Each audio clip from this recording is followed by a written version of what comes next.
Presidential candidates now making their final preparations to go head-to-head tonight for their first debate. Now, the voters tell us they want substance from Donald Trump and Kamala Harris on the issues and their policies. This race is neck and neck. There's also a push to get young people to the polls, and they could make all the difference. Our political reporter, Ann Ahern, joining us now with what we can expect to see tonight. Ann? Good evening. Yes, young voters, they could tip the scales. Before President Biden stepped down, younger voters, they were not engaged. Kamala Harris has changed that. At the same time, look for Donald Trump and his messaging, whether it's on abortion or the economy, to also appeal to those young voters. When the former president and the current vice president take the stage tonight, these young people will be watching. There's two opposing forces that have both been in the country for a long time, had great influence.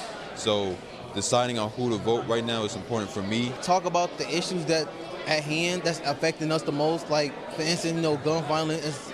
That's a very big topic among us young people. Both turn 18 before Election Day in November and register to vote during National Teen Voter Registration Day at Leo Catholic High School.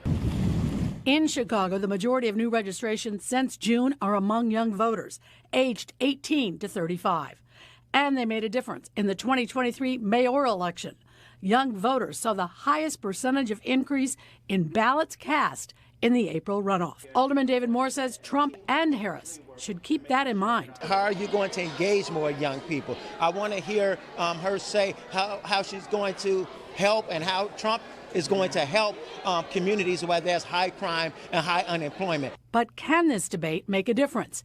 Here's presidential historian Talmadge Boston. People are asking me every day, who do I think is going to win the November election? And my answer is going to be, I'll tell you the day after the debate. He believes it will all come down to the economy and what Harris's plan is, and whether Trump can stay on message or revert to personal attacks.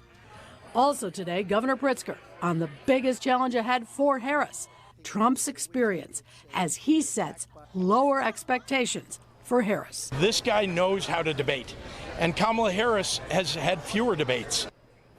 The expectations game, it is played by both sides. Democrats know that Biden dropped out after the June debate. Republicans also, they're aware that Harris, as a former prosecutor, has had years of courtroom experience.